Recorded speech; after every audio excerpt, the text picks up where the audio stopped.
Friends, welcome to my channel. ఈరోజు ఏంటంటే మనము ఫిష్ కర్రీ చేయడం చూద్దాం ఫ్రెండ్స్. నేను ఇందాక నిన్న పెట్టాను కదా, పోస్ట్ చేశాను కదా, దాంట్లో నేను చేప ఎగ్ అనేది చేయడం జరిగింది. తర్వాత నెక్స్ట్ కొంచెం మిగిలిన వాటితో నేను వీటిని 2 పార్ట్స్గా డివైడ్ చేసుకున్నాను. దీంట్లో కొంచెం ఉప్పు వేసి బాగా కడిగాను ఫ్రెండ్స్. ఓకేనా, ఉప్పు వేసి కడగడం వల్ల పైన తోలుకి ఏమైనా పోతుంది. ఓకేనా, క్లీన్ చేసుకున్న తర్వాత దీంట్లోకి ఒక మెంతులకు కొన్ని 4 లేదా 5 ఎండుమిర్చి, 2 స్పూన్ల ధనియాలు అండ్ 5 చిన్న వెల్లిపాయలు ఫ్రెండ్స్. ఓకేనా, ఇవన్నీ వేసిన తర్వాత వీటిని కొంచెం దూరంగా వేయించుకోవాలి వీటిని. ఓకేనా, ఇదేంటంటే ఫిష్ కోసం మసాలా మనం ప్రిపేర్ చేసుకుంటున్నాను.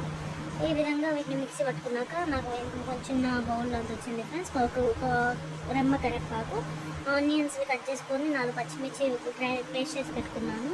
సో 3 లేదా 4 టేబుల్ స్పూన్ల ఆయిల్ వేసుకున్నాను ఫ్రెండ్స్. నేను మినిమం ఒక ½ కేజీ ఉంటాయి అనుకుంటా ఫిషెస్, అది ఒక వెయిట్. కొంచెం కరివేపాకు చిట్టుపట్టలాడిన తర్వాత దీంట్లోకి ముందుగానే చేసి పెట్టుకున్న ఈ పేస్ట్ చేసాం కదా, ఆనియన్స్ పేస్ట్, సో అది వేయాలి ఫ్రెండ్స్.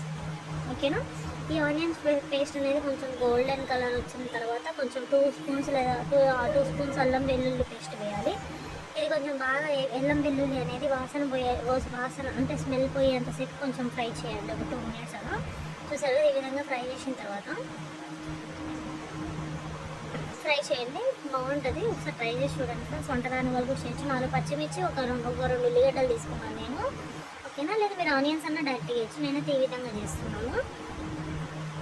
చూసారు కదా, ఈ విధంగా బాగా దగ్గరకు వచ్చిన తర్వాత దీంట్లోకి మనం ఏం యాడ్ చేస్తామంటే ఉప్పు, కారం, పసుపు, ధనియాల పొడి. ఓకేనా, ధనియాల పొడి వేయము, ఉప్పు, కారం ఒక 2 స్పూన్స్ వేసుకున్నాను నేను. ఓకేనా, కొంచెం కారము, ఒక స్పూన్ ఉప్పు, అంటే మీకు టేస్ట్ సరిపడ ఉప్పు వేసుకోండి చూసుకొని. ఓకేనా, వీటిని కూడా బాగా ఫ్రై అయిన తర్వాత పైన ఆయిల్, వాటి బాగా ఫ్రై అయ్యి పైన ఆయిల్ వస్తుంది కదా, నూనె పైకి వచ్చేదాకా కొంచెం ఫ్రై చేయండి. ఓకేనా, ఈ విధంగా ఫ్రై చేయాలన్నమాట. ఈ విధంగా ఫ్రై చేశాక దీంట్లో మనము చింతపండు అనమాట. నేనైతే చిన్న నిమ్మకాయ సైజ్ అంతా 2 తీసుకున్నాను ఫ్రెండ్స్. బాగా కలిపిన తర్వాత జ్యూస్ వస్తుంది కదా వాటర్, దాన్ని దీంట్లోకి యాడ్ చేసుకోవాలన్నమాట. నేనైతే 2 నిమ్మ సైజ్ అంతా చింతపండు తీసుకున్నాను.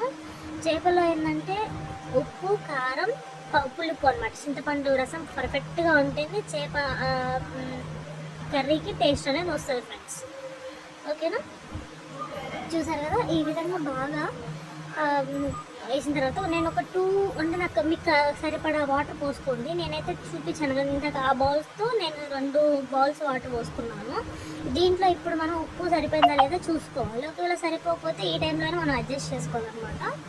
ఓకేనా, ఇది బాగా మసాలాని ఇవ్వాలి. ఓకేనా, నేను 2 పార్ట్స్గా డివైడ్ చేశాను కదా, వాటిని పక్కన పెట్టుకున్నాను. చేపల్ని కూడా బాగా మరగనివ్వాలి రసంని. ఓకేనా, చేపల పులుసు బాగా మరిగిన తర్వాత ఈ విధంగా మరుగుతున్న టైంలో మనం ముక్కలనే వేయాలన్నమాట.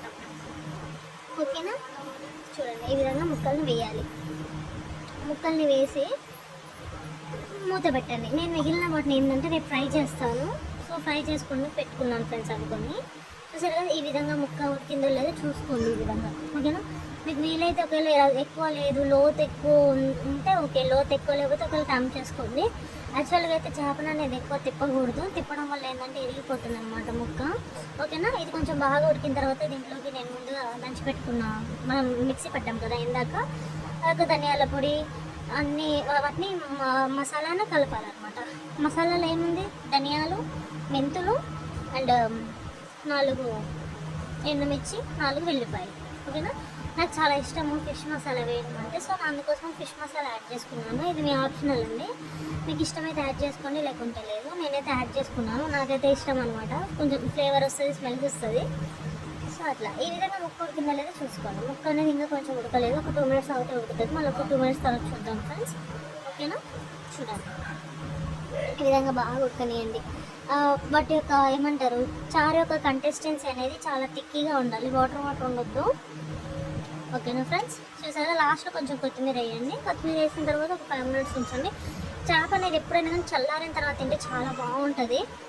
చేసిన రోజు కన్నా కూడా నెక్స్ట్ డే తింటే ఇంకా చాలా బాగుంటుంది ఫ్రెండ్స్. ఓకేనా, మీ అందరూ ఒకసారి ట్రై చేసి చూడండి. నేనైతే సింపుల్గా ఈ